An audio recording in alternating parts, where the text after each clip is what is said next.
My name is Louise Pajak, and I'm here to talk to you guys today about Shostakovich's Eighth Quartet.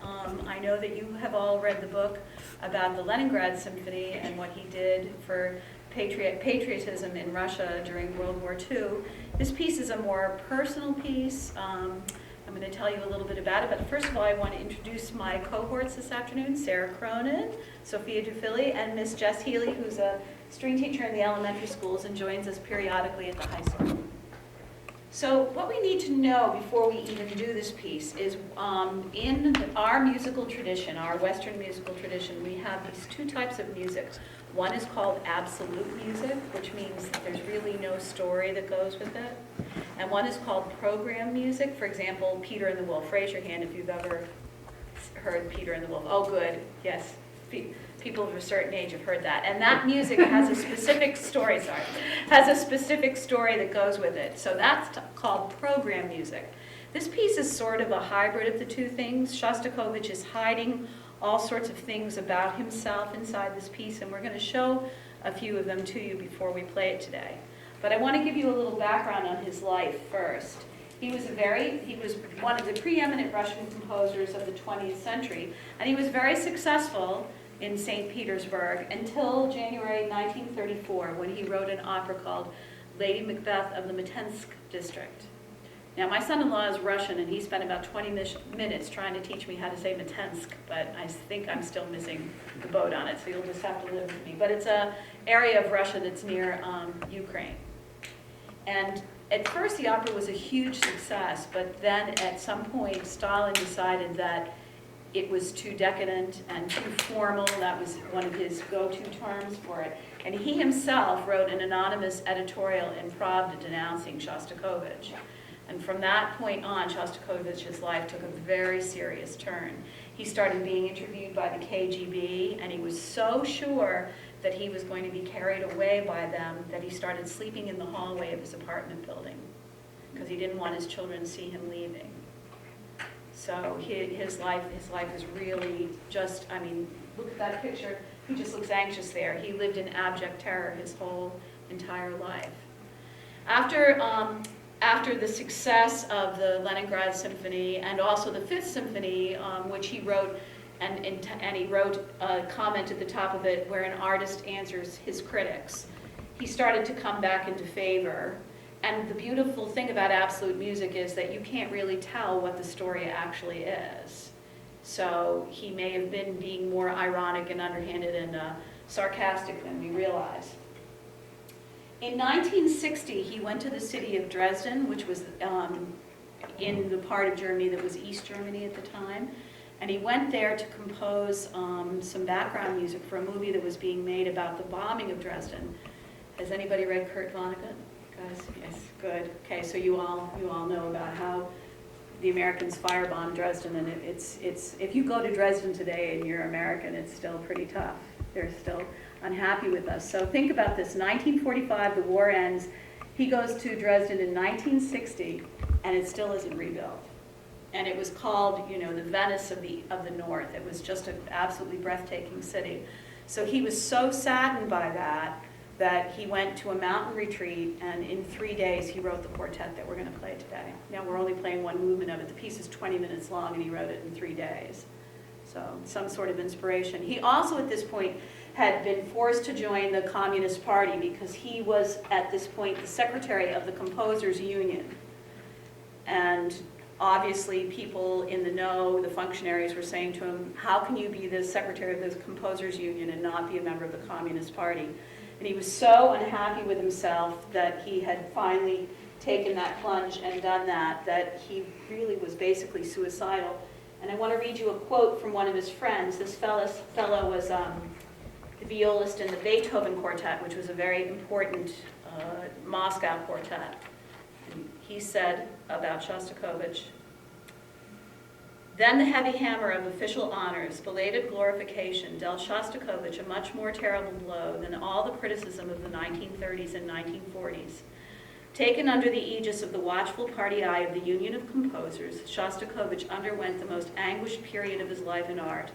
He was painfully torn between a sincere desire to repay all the unsolicited honors through his work and his real artist view of what was going on in the country. So he's in Dresden, he goes to a mountain resort, he writes this piece in 3 days, and he puts all sorts of quotes in it of music that he's written in his life. That opera that was denounced, there's a little aria from that in the last movement. But he also puts his name through the entire quartet. Now, these notes in our music system we call D, E flat, C, and B, but he uses the German system where it's D, and then E flat is S in German, and then C, and B natural is called H in German, and B is B flat. So we're going to play these 4 notes for you right now. And we are going to make you sing, so be ready. Right, Anna? Right. Okay. Right.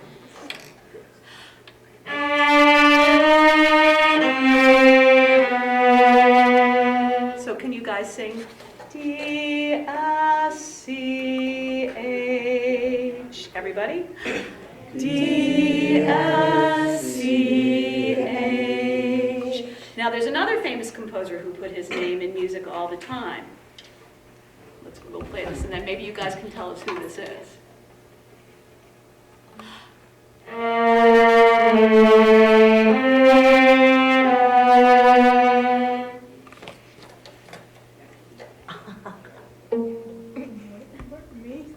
I'm looking at Anna. We'll play it again. See if you can figure these notes. Remember that B in German, B flat is B, okay? Okay.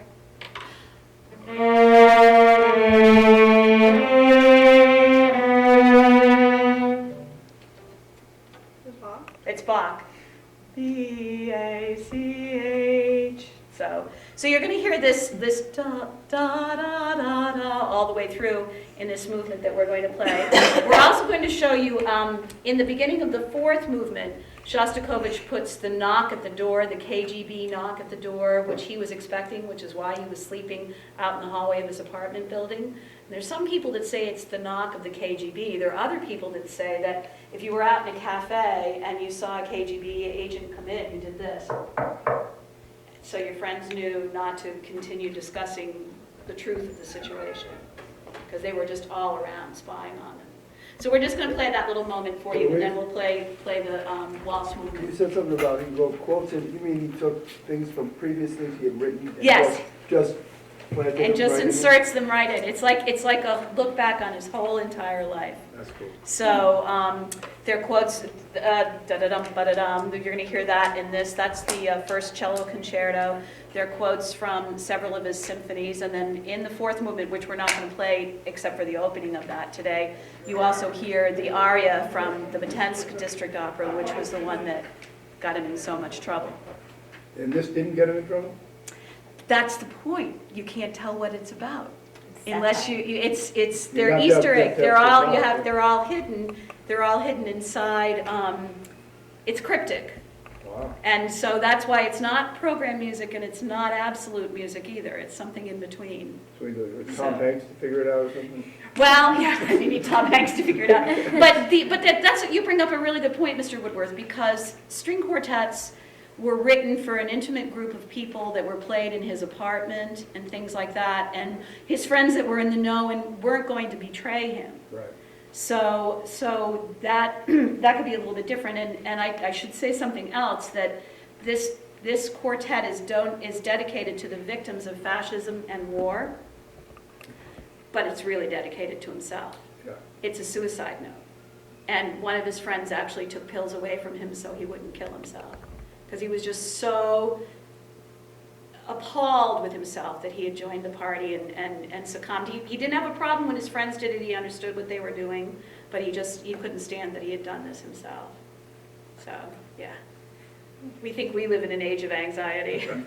So, all right, so we're going to just do the knock at the door for you, and then we'll do the whole movement. Yeah, so we're at the end of, and Sarah will just start her long note, and then we'll come in at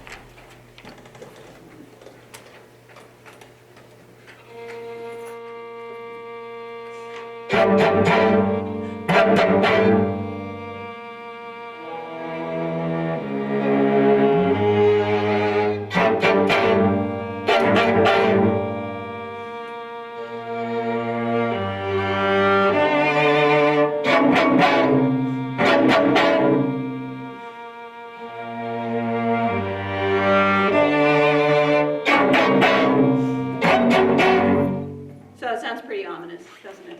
Yeah. And this movement is that we're going to do that precedes this knock at the door is a waltz. Shostakovich was famous for his waltzes. This one is not, I don't think it's as sarcastic as some of the others. One of the members of the Emerson String Quartet says in the liner notes for their recordings of it that this is the skeletons getting up and dancing around. That there's just no mistaking that this is a dance of death. So, cheery material.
without knowing all of the little things that are hidden in it, you know.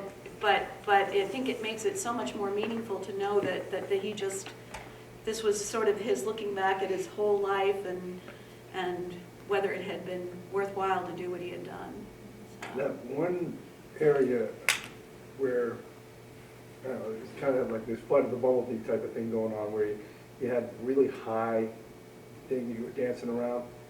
That was just, I never heard anything like that before. That was awesome. They're doing all the runs and then the Yeah. cello has a melody? Yeah. Well, and then here, look at these are the notes that the cello's playing.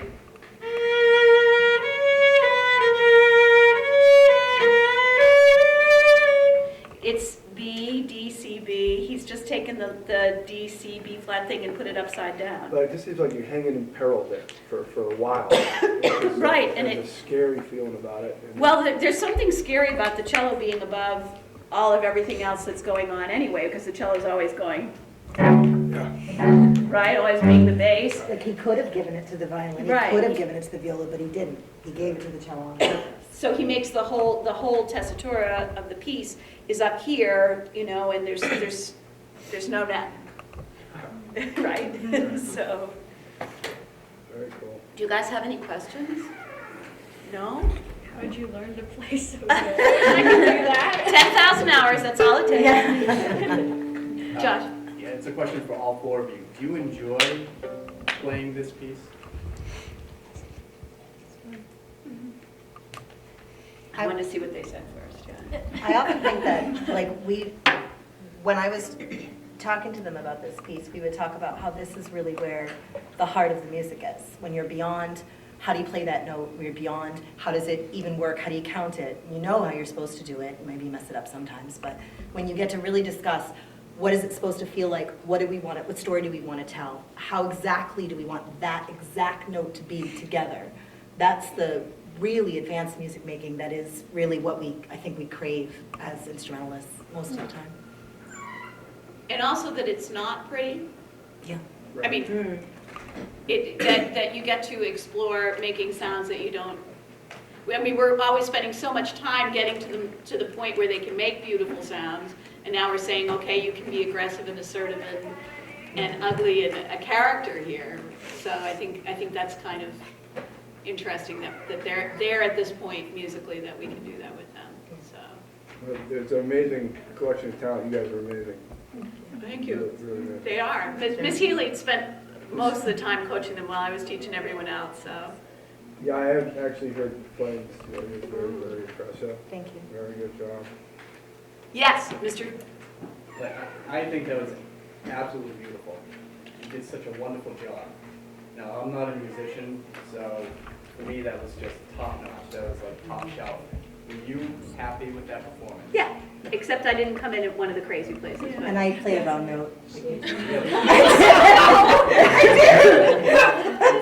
They probably heard it. It's all right. I forgive myself. I've got years of practice with that. And what about the students? Were you happy with that performance?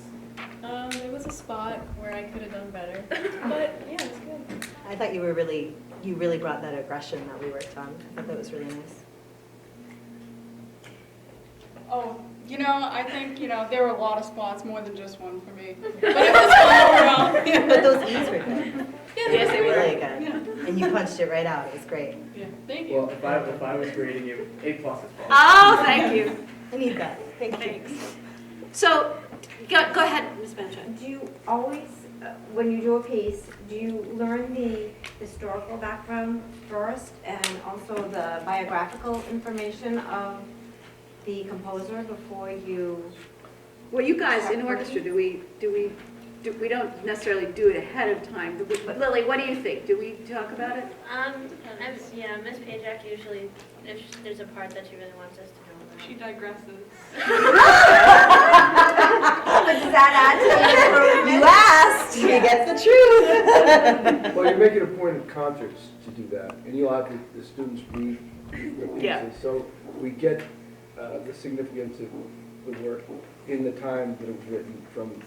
I mean, it seems to be a focus of yours, so I imagine Oh, it you is. have to paint the picture with the group. I would imagine those are good Blizzard Band Day assignments for the new. Well, and the other thing is too, that I was at a workshop once where a very funny, droll band director was talking about running your organization, and that it's awfully late at the concert if that's the first time you stand up and talk about the historical background of the music.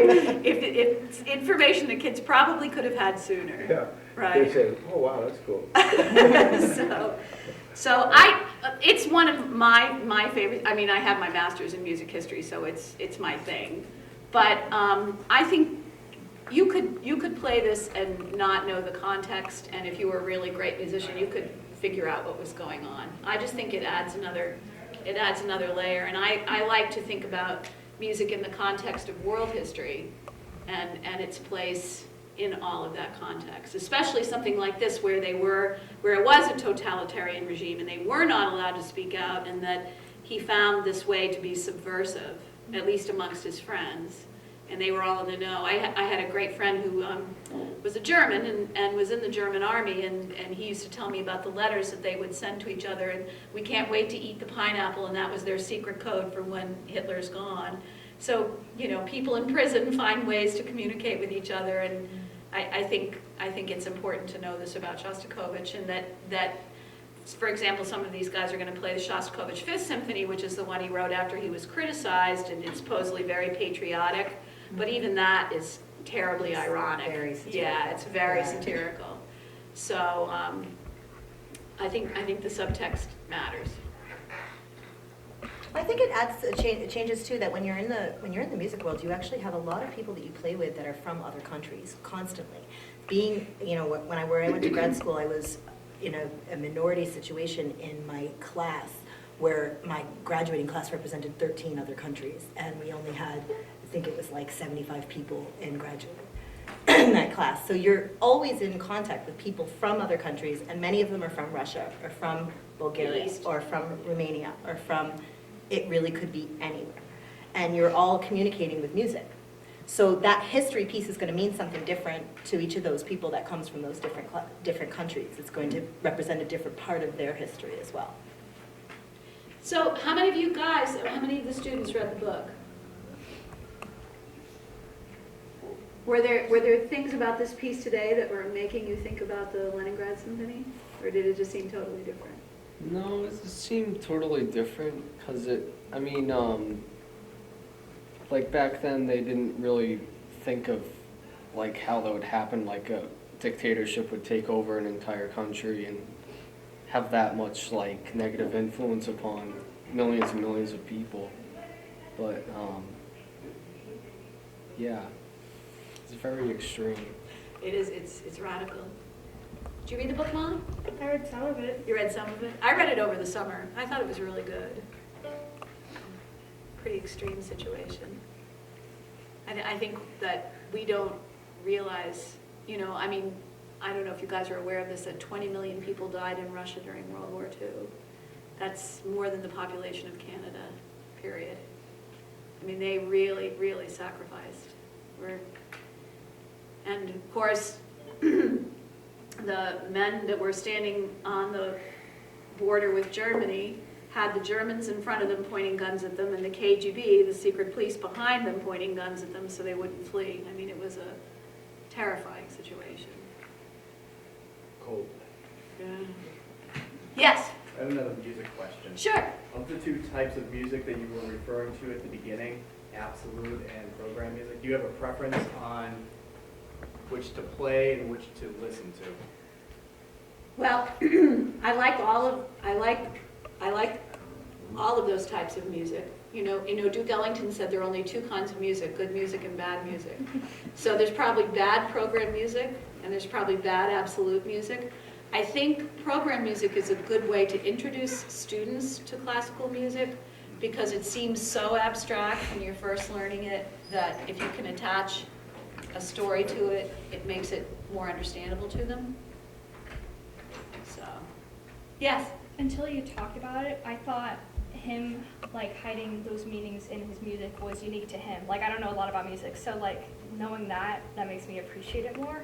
So that's cool. That's awesome. Yeah. That's awesome. Well, Bach, that other one that we played that sounds like this.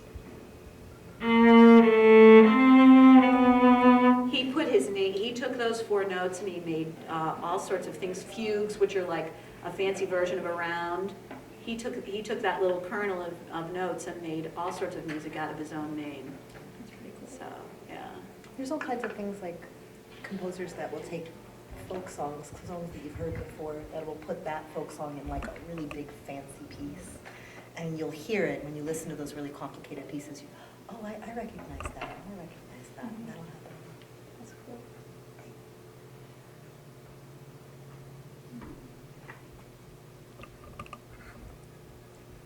Final round of applause. Oh, you're very sweet. We should have to take it out.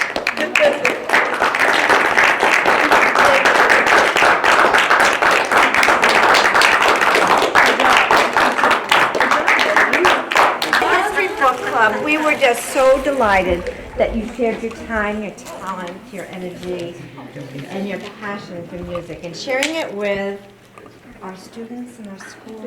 You really don't know how much this means to all of us, really. This little tiny bit is going to be carried. Kids still talk about the cellist of Sarajevo. So from 2 years ago, they remembered your piece and how much it meant to them and how we connected music and literature. Just Well, thank you. so Thank you, and John, Thank for you so doing all much. this. So. Thank you very much. So.